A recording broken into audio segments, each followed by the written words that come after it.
Webb, you have 72 hours, maybe less. That's what the doctor said. October 15, 2018, Fort Benning, Georgia. Military Hospital. Marcus Webb, 28 years old, Army Ranger, Afghanistan veteran, sitting in a sterile examination room, staring at an MRI scan of his own brain. The tumor was visible, a white mass on the black and gray image. Glioblastoma Stage 4. Inoperable, aggressive, terminal. 72 hours, 3 days. That's all Marcus had left. The doctor kept talking.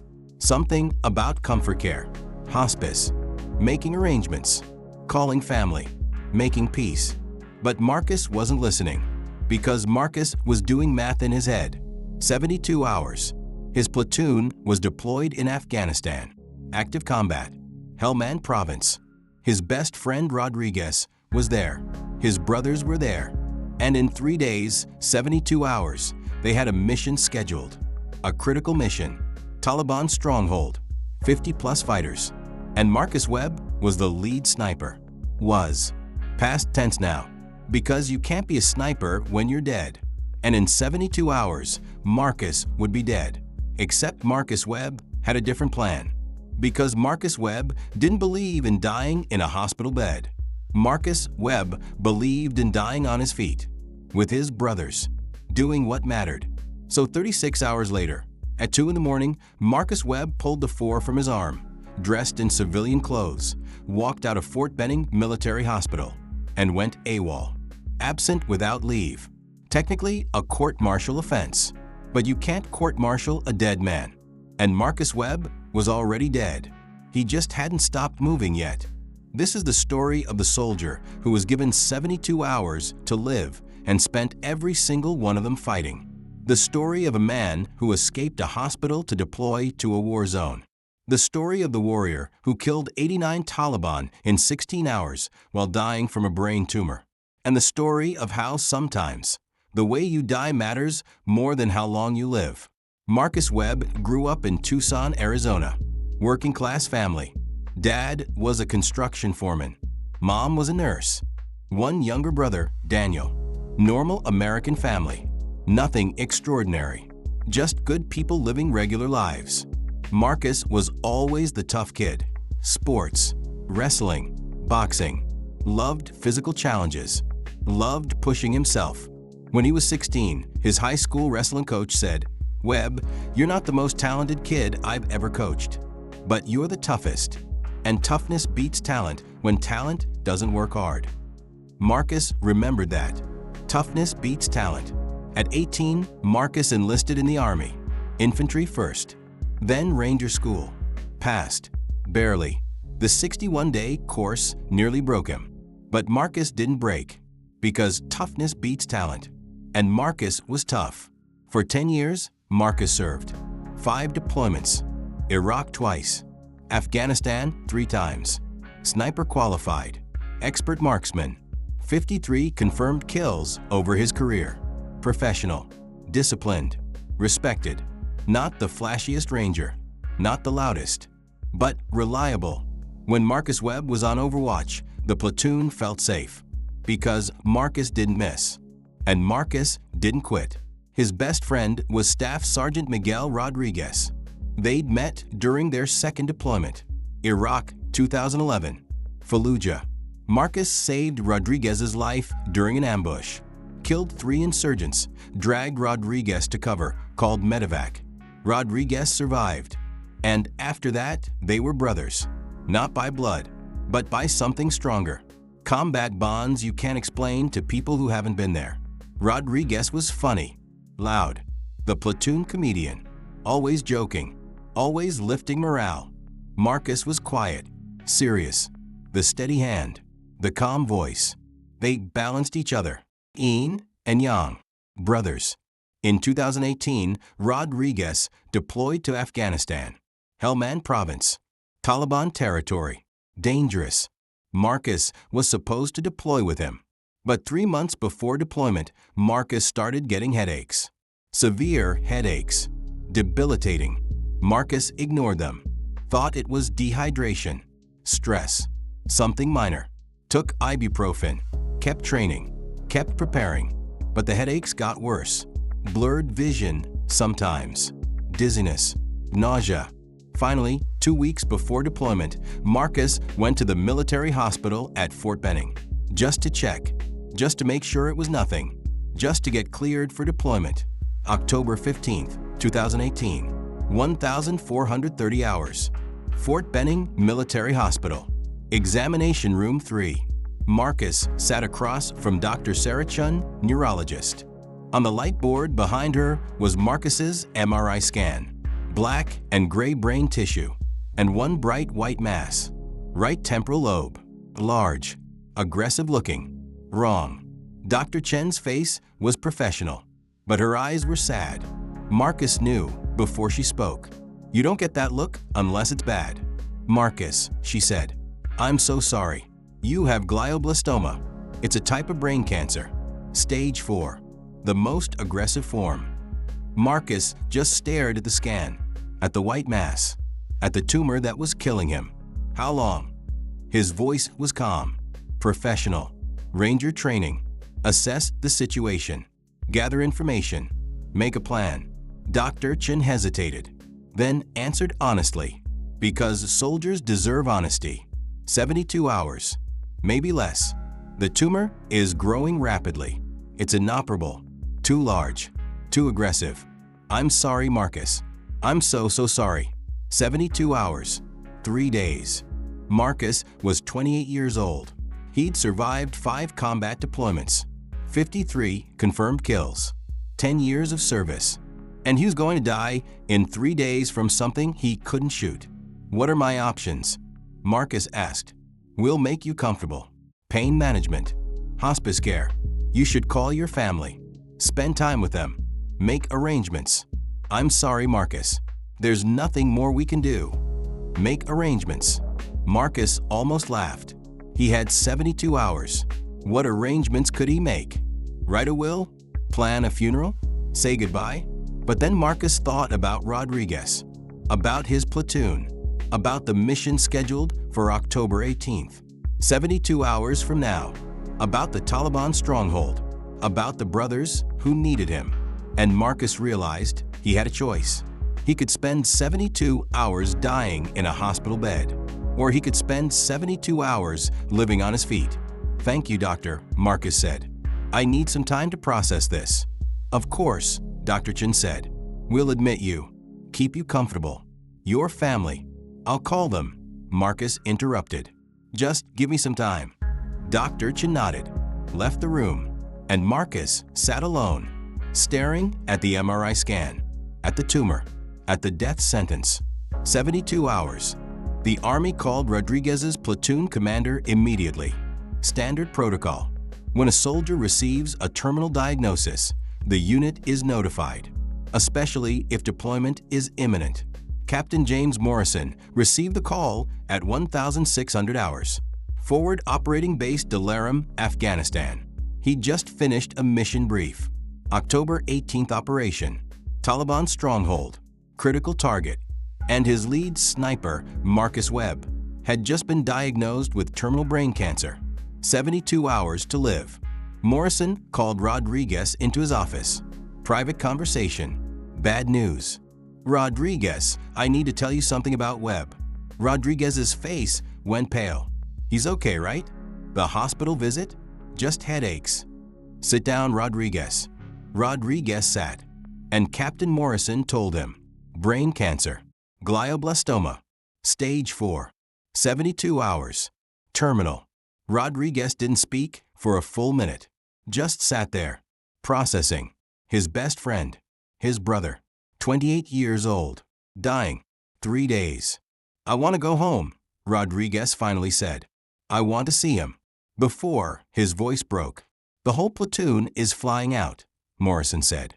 "Tonight. Mission postponed. You'll be at Fort Benning by tomorrow morning. You'll have time with him."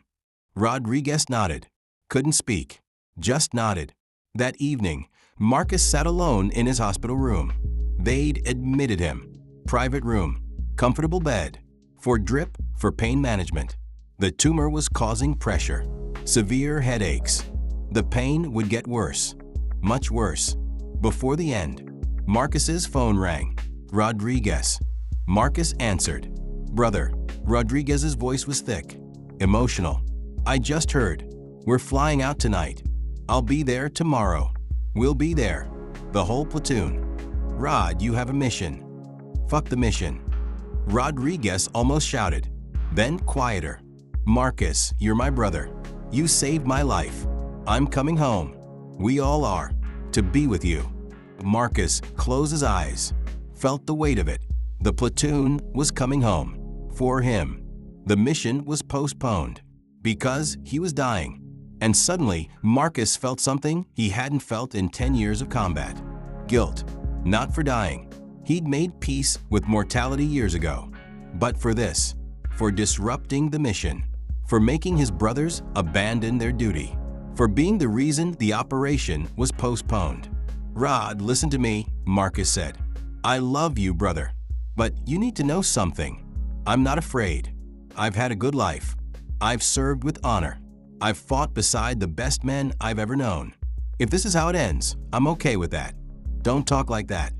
"Rodriguez, listen. I have 72 hours. Maybe less. I'm not going to waste them being sad. I'm going to use them. Every single hour. I'm going to make them count." "What does that mean?" Marcus didn't answer. Because he didn't know yet. But he knew one thing. He wasn't dying in this hospital bed. He was dying on his terms. They talked for 20 more minutes. Rodriguez crying. Marcus calm. Brothers saying things that mattered. Just in case. And when they hung up, Marcus sat in the dark hospital room. Thinking. Planning. The mission was October 18th. 72 hours from diagnosis. The platoon needed a lead sniper. Marcus was the lead sniper. The mission mattered. Taliban stronghold. 50+ fighters. Critical objective. And the platoon was flying home instead. Abandoning the mission. Because Marcus was dying. That wasn't acceptable. Marcus looked at the clock. 2,100 hours. October 15th. 72 hours remaining. If he left now, he could make it to Afghanistan. Civilian flight to Dubai. Then military cargo hop to Bagram. He could be at Dalaram by October 17th. 24 hours before the mission. It was insane. It was impossible. It was unauthorized. Going AWOL. Leaving the hospital. Deploying without orders. Court-martial offense. But Marcus was already dying. What were they going to do? Kill him? At 0200 hours, 2 in the morning, October 16th, Marcus Webb pulled the 4 from his arm. Dressed in civilian clothes he'd kept in his bag, jeans, t-shirt, jacket, walked out of his hospital room, down the hallway, past the nurse's station. The night nurse was doing paperwork. Didn't look up. Out the front entrance. Into the parking lot. 36 hours remaining. Marcus didn't have a car. He'd taken a taxi to the hospital. But there was a Honda Civic in the parking lot. Older model. Easy to hotwire. Marcus had learned in Ranger School. Emergency vehicle acquisition. He jimmied the door. 2 minutes. Hot-wired the ignition. 1 minute. Engine started. Marcus left a note on the dashboard. Borrowed your car. Emergency. Will return or pay. AMW. He'd wire $50,000 to the owner later. From his life insurance. He'd be dead anyway. Might as well use it for something useful. Marcus drove to Atlanta. 2 hours. Hartsfield-Jackson International Airport. Biggest airport in America. Bought a ticket on the first flight to Dubai. Civilian Airlines. $700 one way. Left at 1,100 hours. Marcus paid cash. Boarding pass printed. Through security. To the gate. The headache was brutal. Pounding. Pressure building. The tumor growing. Marcus took ibuprofen. 1,600 milligrams. Dangerous dose. But he didn't need his liver to last. He needed his brain to last 36 more hours. The flight boarded. 15 hours to Dubai. Marcus sat in economy. Cramped seat. Crying baby 2 rows back. But Marcus didn't care. He closed his eyes. Tried to sleep. The headache made it difficult. But exhaustion won eventually. He dreamed of Rodriguez, of their first deployment together. Iraq, Fallujah, the ambush. The moment Marcus dragged Rodriguez to safety. Rodriguez bleeding. Marcus calling for medevac. Rodriguez looking up at him. "Don't let me die, brother." Marcus hadn't. And Rodriguez hadn't forgotten. Marcus woke over the Atlantic Ocean. 10 hours into the flight. 26 hours remaining. The headache was worse. Significantly worse. Vision blurring on the edges. The tumor pressing, growing, killing him slowly. But Marcus had a mission. 26 hours to reach Afghanistan. To convince his commander to let him fight. To complete one last operation. To die with his brothers doing what mattered. The plane landed in Dubai at 0300 hours local time. October 17th. 24 hours remaining. Marcus cleared customs. United States passport. Civilian. No questions asked. Out into the airport. Found the military liaison office. Showed his military ID. Ranger tab visible. "I need transport to Bagram," Marcus said. The staff sergeant looked at him. "You have orders?" "Emergency family situation," Marcus lied. "My unit is deployed there. I need to get back ASAP." The staff sergeant checked the manifest. "Next cargo flight leaves at 0800. C-130. You can hop on that." 5 hours. Marcus bought terrible airport coffee. Sat in the terminal. Waited. The headache was excruciating now. Blinding. Marcus took more ibuprofen. Didn't help much. But he endured. Because 24 hours wasn't long. He just had to last. The C-130 took off at 0800. 4-hour flight to Bagram. Loud. Uncomfortable. Cargo bay filled with supplies. Marcus sat on a jump seat. Helmet on. Trying to dampen the noise. But the vibrations made his headache worse. Every bump. Every movement. Agony. But Marcus didn't complain. Didn't show weakness. Just endured. Because Rangers don't quit. Even when they're dying. The C-130 touched down at Bagram Airfield at 1200 hours. October 17th, 2018. 20 hours remaining. Marcus grabbed his bag. Walked down the ramp into the Afghan heat. 100 degrees. Dry. Dusty. Marcus had missed it. Somehow. He hitched a ride on a supply convoy heading to FOB Dalaram. 3-hour drive. Dangerous route. Taliban territory. IED threat. But Marcus didn't care. What was an IED going to do? Kill him? He was already dying. The convoy arrived at FOB Dalaram at 1500 hours. 17 hours remaining.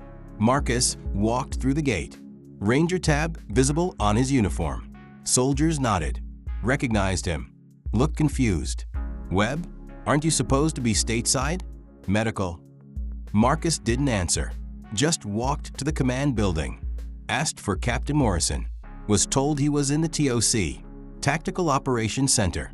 Marcus headed there. The TOC was busy. Mission planning. October 18th operation. Rescheduled. The platoon had returned from flying stateside. Got orders to resume the mission. Webb wasn't coming. Too sick. They'd execute without their lead sniper. Captain Morrison was reviewing maps. Taliban stronghold. 50+ fighters. Difficult terrain. This would be bloody without Webb. But they didn't have a choice. "Sir." Morrison turned and froze. Because standing in the doorway of the TOC, dusty, exhausted, eyes bloodshot, was Marcus Webb. "Webb, what the hell are you doing here?" Every person in the TOC stopped. Stared. Staff Sergeant Rodriguez was there. His face went white. "Marcus." Marcus walked to the map table. Looked at the operation plan. Taliban stronghold. Overwatch position marked. That was his position. Lead sniper. "Sir, I'm here to complete my mission." Morrison stared. "Webb, you're supposed to be in a hospital. You have brain cancer. You're dying." "Yes, sir." 72 hours. 17 hours remaining. Plenty of time for one more mission. "Are you insane?" "You're AWOL. You left the hospital. You flew here unauthorized. Yes, sir. You can court-martial me posthumously. But right now, you need a lead sniper. And I'm the best you have. 17 hours, sir. Let me use them. Rodriguez pushed forward, grabbed Marcus by the shoulders. Brother, what are you doing? You should be with your family. You should be. I should be with my family, Marcus interrupted, looking at Rodriguez. At the platoon. You're my family, Rod. This is where I belong. Not in a hospital bed. Here, with you, completing the mission. The TOC was silent, everyone staring. This dying soldier, who'd escaped a hospital, flown halfway around the world, to fight one last time. Morrison looked at Marcus, 28 years old, eyes determined, exhausted, in pain clearly, but standing tall, ranger bearing, professional, committed. Morrison should say no, should order Marcus back stateside, should follow protocol. But Morrison was a ranger too, and he understood something others didn't. Sometimes, the way a warrior dies matters, and Marcus Webb had chosen his way. Get your gear, Ranger, Morrison said quietly. Mission brief is at 1800 hours. We insert at 0400 tomorrow. Marcus nodded. Thank you, sir. Rodriguez hugged him. Hard. Both men crying. You're crazy, brother. But I love you. Love you too, Rod. Now let's go kill some bad guys. The mission brief was straightforward. Taliban stronghold. 50+ fighters. Intel suggested high-value target present. Al-Qaeda affiliate. Important kill. The objective was elimination. No prisoners. Total destruction. Marcus's role, lead sniper. Overwatch position on a ridge 800 meters from the stronghold. Cover the platoon's approach. Eliminate sentries. Provide fire support during assault. Protect his brothers. The platoon knew Marcus was dying. Everyone knew. Word spread fast. And the atmosphere was strange, heavy, because they were going into combat with a dying man, but also inspired, because Marcus Webb was fighting when he could be resting, dying on his feet instead of his back. Ranger spirit personified. That night, Marcus wrote letters to his parents, to his younger brother Daniel, to Rodriguez, just in case he didn't make it through the mission. Though didn't make it was relative. Marcus wasn't making it regardless. This mission or a hospital bed. Same result. But this way mattered more. To his parents, Mom, Dad, if you're reading this, I'm gone. I'm sorry I didn't come home. I'm sorry I didn't get to say goodbye. But I need you to understand, I died doing what mattered. Protecting my brothers. Serving my country. That's not a tragedy. That's an honor. I love you. I'm proud to be your son. Don't cry for me. I lived well, and I died well. That's all anyone can ask. To Daniel, little brother, take care of Mom and Dad. Be the man I know you are. Live your life fully. Don't waste time. I didn't. I have no regrets. I love you, Danny. To Rodriguez, brother, you saved me more than I saved you. Your friendship made my life worth living. Thank you for everything. Complete the mission. Take care of the boys. And know that dying beside you is the greatest honor I could ask for. See you on the other side. Semper Fi. Marcus sealed the letters. Left them with the chaplain. If I don't come back, make sure these are delivered. The chaplain nodded, tears in his eyes. God bless you, Ranger. Already has, chaplain. Already has. 0400 hours. October 18th, 2018. 12 hours remaining. The platoon loaded into helicopters. Black Hawks. 2 birds. 20 Rangers total. Marcus with his rifle. M110 sniper rifle. .308 caliber. 20-round magazine. He'd killed 38 Taliban with this rifle. About to add more. The flight was 30 minutes. Low altitude. Nap of Earth flying. Avoiding radar. Taliban didn't have much radar, but better safe.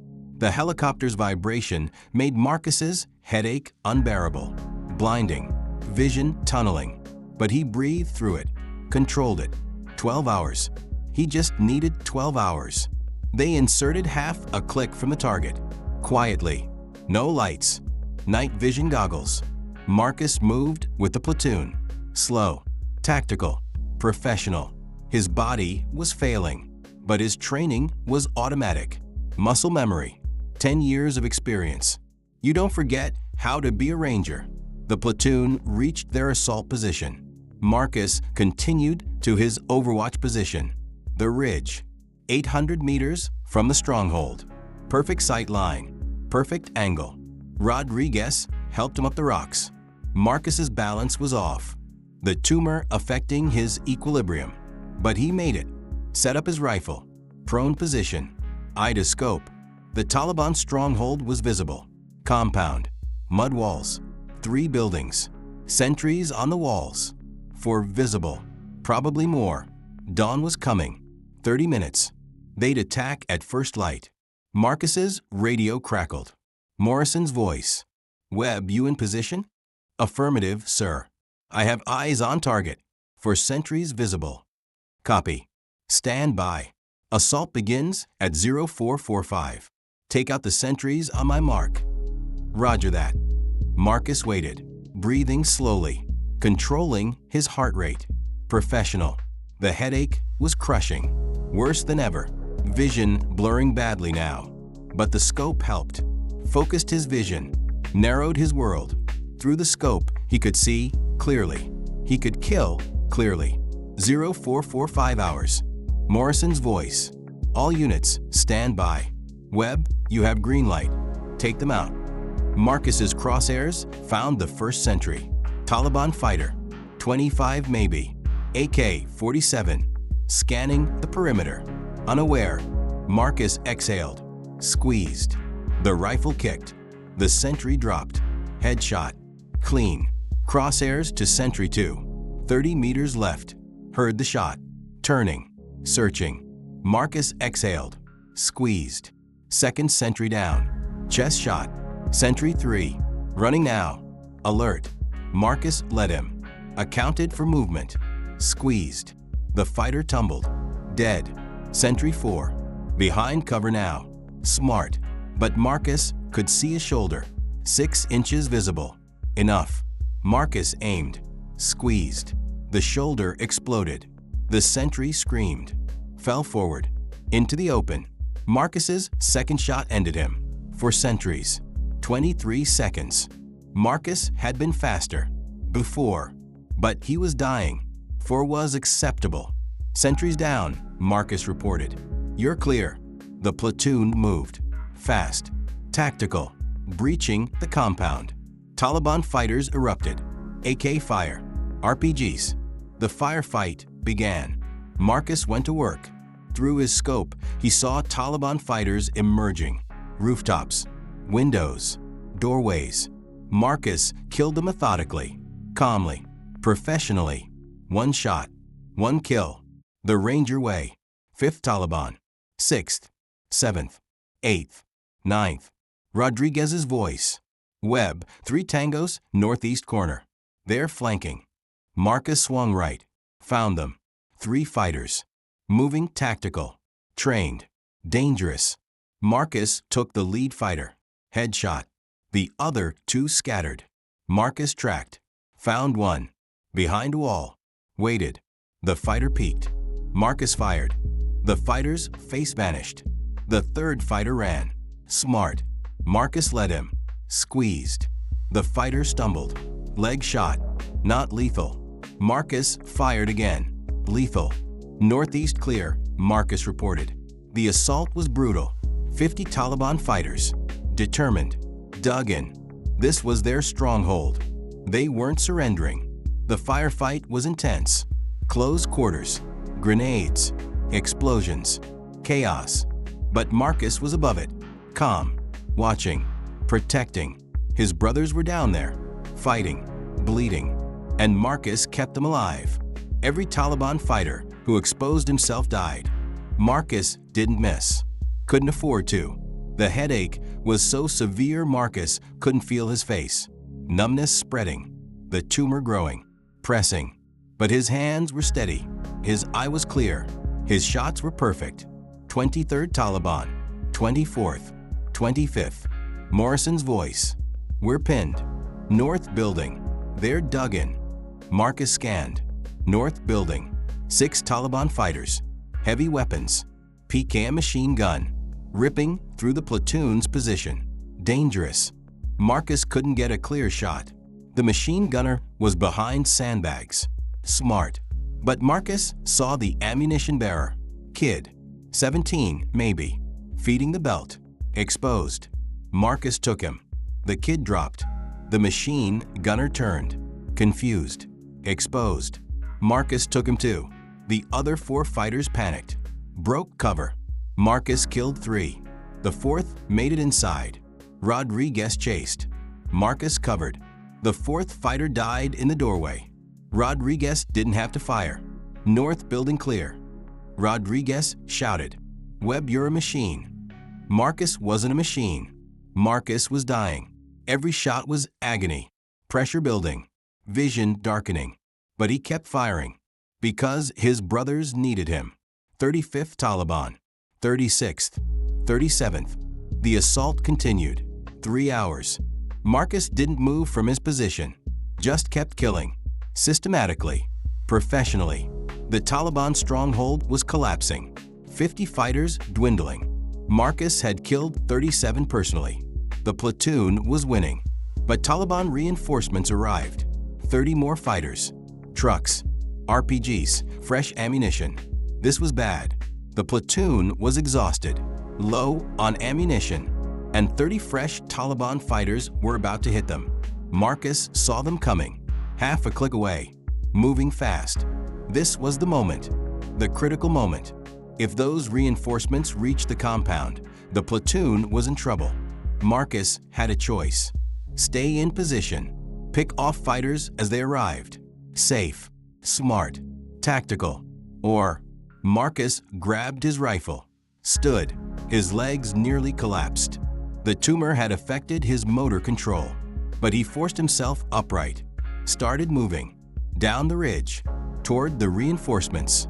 Alone. Rodriguez saw him. "Marcus, what are you doing?" Marcus didn't answer. Just moved. Fast as his dying body allowed. He reached a position. 200 meters from the reinforcements. Closer than before. More exposed. But better angle. He set up.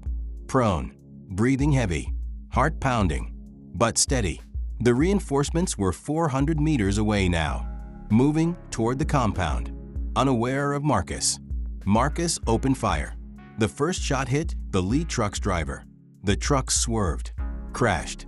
Taliban fighters bailed out. Confused. Searching. Marcus fired again. And again. And again. 38. 39. 40. 41. The Taliban fighters located him. Returned fire. Bullets impacting around Marcus. Dirt spraying. Ricochets whining. Marcus ignored it. Just kept firing. 42. 43. 44. An RPG streaked toward his position. Marcus rolled. The rocket exploded 10 meters away. Shrapnel ripped past. Marcus felt nothing. The tumor had numbed everything. He repositioned. Fired. 45. 46. 47. The reinforcements broke. Retreated. They'd lost 15 fighters. The rest fled. The compound was saved. The platoon safe. Marcus collapsed. Couldn't move anymore. Body done. The tumor had won the battle for his body. But Marcus had won the battle for his brothers. Rodriguez reached him. Dragged him to cover. "Marcus. Marcus. You're hit." Marcus wasn't hit. Not by bullets. He was hit by death. The 72 hours were up. He could feel it. The darkness coming. But not yet. Not quite yet. "I'm okay, Rod," Marcus whispered. "Just need a minute." "You're insane. You saved us." "But you're insane." Marcus smiled. "Had to. You're my brother." The platoon secured the compound. Killed the remaining Taliban fighters. Total, 58 enemy Kia. Platoon, 3 wounded. None killed. The mission was a complete success. And Marcus had killed 47. Personally. in 3 hours, while dying. But the mission wasn't over. The high-value target, Al-Qaeda affiliate, Intel said he was here. The platoon searched the buildings, found him, back room, hiding, coward. Morrison called for Marcus. Webb, we have the HVD. You want this one? Rodriguez helped Marcus up. Marcus could barely stand, but he grabbed his rifle, walked to the back room. The terrorist was on his knees, hands zip-tied, terrified. Marcus looked at him. This man had killed Americans, had funded terrorism, had destroyed lives, and he was terrified of death. Marcus wasn't terrified. Marcus had made peace. Marcus raised his rifle. The terrorist started begging. In Pashto, Marcus didn't understand the words, but he understood the meaning. The terrorist wanted to live. Marcus understood wanting to live. Marcus wanted to live too, but wanting wasn't the same as deserving. Marcus fired. The terrorist fell. Number 89. The extraction helicopters arrived at 0800 hours. October 18, 2018. The mission had lasted 4 hours. Marcus had lasted 72 hours and 4, longer than the doctors predicted. But Marcus was done. His body was shutting down. Couldn't walk, couldn't see clearly, couldn't feel his legs. Rodriguez and 2 Rangers carried him to the helicopter, laid him on a stretcher. The platoon loaded up, exhausted, bloody, but alive, thanks to Marcus. The helicopter lifted off. Marcus stared at the ceiling. Rodriguez held his hand. Other Rangers gathered around. Their dying brother. Marcus, Rodriguez said, voice breaking, "Stay with us, brother. We're getting you home. We're Rod." Marcus's voice was weak, but clear. "It's okay. The mission is complete. That's all that matters. Don't talk like that. You're gonna make it. You." "No, Rod. I'm not. And that's okay. I chose this. I wanted this." Tears streamed down Rodriguez's face. "Why, Marcus? Why did you come? You could have died peacefully, with your family." Marcus smiled, weak but genuine. "Because you're my family, and I wanted to die protecting you. That's all I ever wanted. You saved us, brother. You saved all of us. Then I died, right?" The helicopter flew over the Afghan desert. The sun was rising, beautiful, orange and pink. Marcus had always loved sunrises, new beginnings, except this was an ending. "Tell my parents." Marcus whispered. "I died my way. No regrets. I used all 72 hours. Every single one." Rodriguez nodded, couldn't speak, just held his brother's hand. Marcus looked at the ceiling, but he wasn't seeing the ceiling. He was seeing memories. His parents, his brother Daniel, his 10 years of service, 5 deployments, 53 kills. No, 89 now. His brothers, his purpose, his life. It had been a good life. Short, but good, full, meaningful. He'd served with honor, fought with courage, died with dignity, on his terms, with his family, doing what mattered. What more could a warrior ask for? Semper Fi, Marcus whispered. And at 1,747 hours, 5:47 p.m., October 18, 2018, 72 hours and 4 hours after his diagnosis, Staff Sergeant Marcus Webb, United States Army Rangers, age 28, closed his eyes. The helicopter was silent, except for the sound of grown men crying. Marcus Webb died with his brothers, surrounded by love, having completed his mission, having used every single hour he was given, protecting the people he loved most. That's not a tragedy. That's a warrior's death. That's exactly how he wanted it. The Army recommended Marcus posthumously for the Medal of Honor, for valor above and beyond the call of duty, for escaping a hospital while dying, for deploying unauthorized, for killing 89 enemy combatants in 16 hours of combat while suffering from terminal brain cancer, for sacrificing his final hours to save his brothers. The recommendation was approved. Marcus's parents received the medal at a ceremony at Fort Benning. Rodriguez gave the eulogy, couldn't get through it without breaking down. But he managed to say what mattered. Marcus Webb was given 72 hours to live. Most people would spend those hours crying, resting, saying goodbye. Marcus spent those hours fighting, protecting, serving. He killed 89 Taliban. He saved 20 Rangers. He completed his mission. And he died with a smile on his face. Because Marcus didn't waste a single second. He used every hour, every minute, every breath for something that mattered. For us, his brothers. That's not just courage. That's love. And I will love him until the day I die. Semper Fi, brother. See you on the other side. Marcus was buried at Arlington National Cemetery, Section 60, Row 23, Grave 147. His headstone reads, Staff Sergeant Marcus Webb, United States Army Rangers, 1990 to 2018. Medal of Honor recipient. I died my way, 72 hours, 3 days. Most people would consider that a tragedy, a life cut short, unfair, cruel. But Marcus Webb didn't waste those 72 hours.